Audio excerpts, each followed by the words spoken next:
ठाणे महापालिकेच्या माध्यमातून मान्सूनपूर्व कामं, महापालिका कार्यक्षेत्रात सुरू असलेली नाले सफाई, वृक्ष छाटणी, रस्त्यांची अर्धवट स्थितीत असलेल्या कामांचा आढावा घेण्यासाठी खासदार नरेश म्हस्के यांनी शिवसेनेच्या पदाधिकारी आणि माजी लोकप्रतिनिधींसमवेत आज महापालिका आयुक्त सौरभ राव यांची भेट घेतली. ठाणे महापालिका कार्यक्षेत्रात सुरू असलेली कामं पावसाळ्यापूर्वी जलद गतीने पूर्ण करावीत, तसंच मान्सून कालावधीत महापालिकेचा आपत्कालीन कक्ष संपूर्ण क्षमतेने कार्यरत राहील या दृष्टीने नियोजन करण्याचे निर्देश खासदार नरेश म्हस्के यांनी महापालिका प्रशासनाला दिले आहेत. ठाणे महापालिकेच्या बैठकीच्या सुरुवातीला उपायुक्त गजानन गोदेपुरे यांनी महापालिकेच्या माध्यमातून मान्सूनपूर्व करण्यात आलेल्या कामाची माहिती सादर केली. यावेळी स्थानिक लोकप्रतिनिधींनी आपापल्या विभागात नागरिकांना भेडसावत असलेल्या कामांबाबतच्या समस्या मांडल्या. ठाणे महापालिका क्षेत्रात येत असलेल्या मध्य रेल्वेच्या ट्रॅकखाली असलेल्या मोऱ्या आणि गटारं साफ करणं, दिवा, कळवा, मुंब्रा विभागातील नाल्याची साफसफाई करणं, कळवा मनीषानगर येथील 35 वर्ष जुन्या नाल्याची सफाई करणं, ज्ञानसाधना आणि सुपरमॅक्स येथील नाला, यशोधन नगर येथील मलनिस्सारण वाहिनीची साफसफाई, माजिवडा मानपाडा प्रभाग समिती अंतर्गत येत असलेले सर्व नाले, तसंच महापालिका कार्यक्षेत्रातील रस्त्यांच्या दुतर्फा असलेली गटारं आणि अंतर्गत गटाराची साफसफाई करणं, त्याचप्रमाणे विविध रस्त्यांवर उभी असलेली बेवारस वाहनं, अनधिकृत पार्किंग आदी कामंही प्राधान्यक्रमाने पूर्ण करावीत. तसंच पावसाळ्यात रस्त्यावर खड्डे पडल्यास ते अत्याधुनिक पद्धतीने तातडीने बुजवावेत, असंही खासदार नरेश म्हस्के यांनी नमूद केलं. सर्व प्रभाग समितीने नालेसफाईची कामं युद्ध पातळीवर सुरू आहेत, परंतु मध्यंतरी झालेल्या पावसामुळे काही ठिकाणी डोंगरातून आलेला गाळ नाल्यात आल्यानं पुन्हा नालेसफाई केलं जाणार असल्याचं राव यांनी नमूद केलं. यावेळी त्या विभागातील स्थानिक लोकप्रतिनिधींना विश्वासात घेऊन कामं करण्याच्या सूचना संबंधित अधिकाऱ्यांना देण्यात आल्या. या बैठकीत वृक्ष छाटणीबाबत महापालिका प्रशासन योग्य नियोजन करत असलं तरी संबंधित ठेकेदारामार्फत अत्यंत कमी मनुष्यबळ पुरवण्यात येत असून कामामध्ये चालढकल होत असल्याबाबत सर्वच लोकप्रतिनिधींनी तीव्र भावना व्यक्त केल्या. यावेळी याबाबत कोणत्याही प्रकारची हयगय होणार नाही याची दक्षता घेऊन पावसाळ्यापूर्वी सर्व विभागातील वृक्ष छाटणी अतिरिक्त मनुष्यबळ लावून पूर्ण करण्याचं आश्वासन आयुक्तांनी दिलं आहे. महापालिका कार्यक्षेत्रात MMRDA, MRDC, मेट्रो प्राधिकरण, सार्वजनिक बांधकाम विभाग आदी प्राधिकरणाच्या अखत्यारीतील देखील कामं सुरू आहेत. तसंच ती कामं 30 मे पूर्वी पूर्ण करण्याच्या सूचना देखील त्यांना देण्यात आल्यात. या झालेल्या बैठकीत नालेसफाई, अंतर्गत गटारांची साफसफाई, वृक्ष छाटणी, रस्ते दुरुस्ती आदींबाबतच्या ज्या सूचना करण्यात आल्यात त्याची प्रशासनानं नोंद घेतली असून याबाबत आवश्यक ती कार्यवाही पावसाळ्यापूर्वी करण्यात येईल, असंही आयुक्त सौरभ राव यांनी या बैठकीत नमूद केलं. महाराष्ट्रातील भगिनींना आधार देणारी राज्य शासनाची मुख्यमंत्री माझी लाडकी बहीण योजना.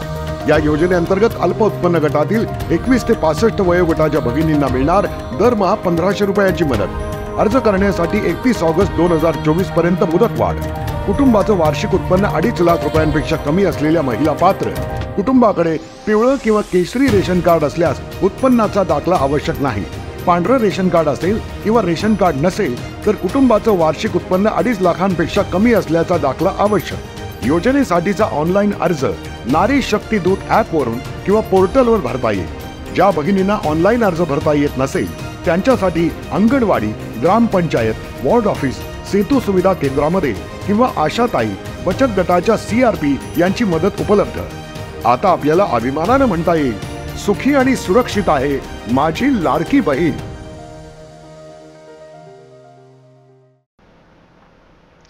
राज्यातील स्थानिक स्वराज्य संस्थांच्या निवडणुका 4 आठवड्यात जाहीर करण्याचे निर्देश सर्वोच्च न्यायालयाने दिल्यानंतर ठाणे जिल्ह्यात पक्षप्रवेशांची मालिका सुरू झाली. असं असतानाच निवडणुकाच्या तोंडावर भाजपनं ठाणे जिल्ह्यातील शहर अध्यक्षांना हटवून त्यांच्या जागी नवीन शहर अध्यक्षांची नियुक्ती केली आहे.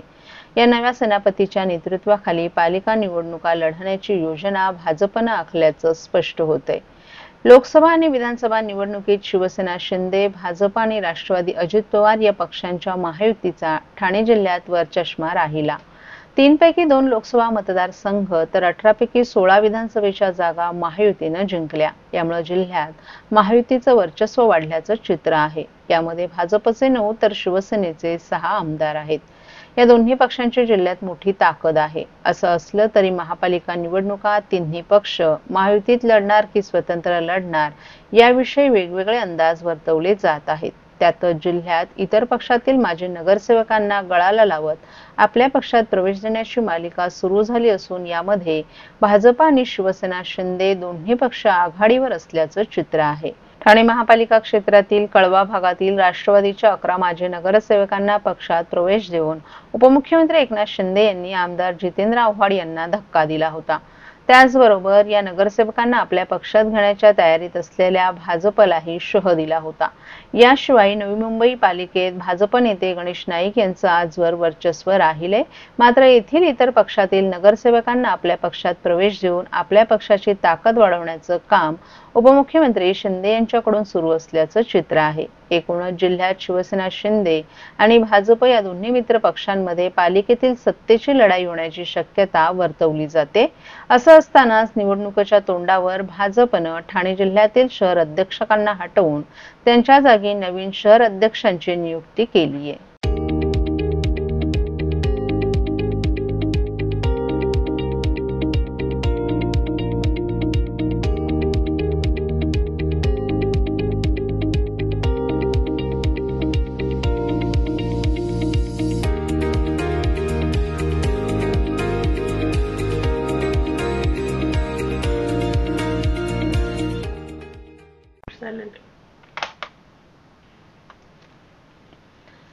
पाकिस्ताननं आपल्या भारताकडे वाकड्या नजरेनं पाहण्याची हिम्मत करू नये अशा प्रकारचं शौर्य आपल्या तिन्ही दलाच्या सैन्यांनी दाखवलं आणि त्यांच्या पाठीशी पंतप्रधान नरेंद्र मोदी उभे राहिले अशी प्रतिक्रिया उपमुख्यमंत्री एकनाथ शिंदे यांनी ठाण्यात तिरंगा रॅली दरम्यान बोलताना दिली आहे. पहलगाम येथे 22 एप्रिल रोजी पाकिस्तानमधून आलेल्या दहशतवाद्यांनी भीषण हल्ला केला. यामध्ये 26 भारतीय नागरिकांचा मृत्यू झाला. या हल्ल्यानंतर 7 मे रोजी पहाटे भारतीय हवाई दलानं पाकिस्तान आणि पाकव्याप्त काश्मीरच्या परिसरातील दहशतवादी तळांवर एअर स्ट्राईक केला. या स्ट्राईकला भारतानं ऑपरेशन सिंदूर असं नाव दिलं. ऑपरेशन सिंदूर नंतर सर्व स्तरातून भारतीय लष्करावर अभिनंदनाचा वर्षाव होत आहे. अशाच प्रकारे भारत मातेच्या रक्षणासाठी जीवाची बाजी लावून लढणाऱ्या सर्व शूरवीर सैनिकांना पाठिंबा देण्याकरिता शिवसेनेच्या वतीनं बुधवारी ठाण्यात तिरंगा रॅलीचं आयोजन करण्यात आलं होतं. शासकीय विश्रामगृह येथून ही रॅली सुरू झाली. या रॅलीमध्ये उपमुख्यमंत्री आणि शिवसेनेचे मुख्य नेते एकनाथ शिंदे हे सहभागी झाले होते. यावेळी परिवहन मंत्री प्रताप सरनाईक, खासदार नरेश मस्के, माजी आमदार रवींद्र फाटक, शिवसेनेचे राज्य सचिव राम रेपाळे, महिला आघाडीच्या जिल्हा प्रमुख मीनाक्षी शिंदे, शहर प्रमुख हेमंत पवार, महिला आघाडी, युवा सैनिक तसंच इतर मान्यवर, माजी नगरसेवक, विभाग प्रमुख, उपविभाग प्रमुख, शाखा प्रमुख, शिवसैनिक मोठ्या संख्येनं सहभागी झाले होते. या रॅली दरम्यान उपमुख्यमंत्री शिंदे यांनी उपस्थित प्रसार माध्यमांशी संवाद साधत ही रॅली काढण्यामागचं कारण स्पष्ट केलं.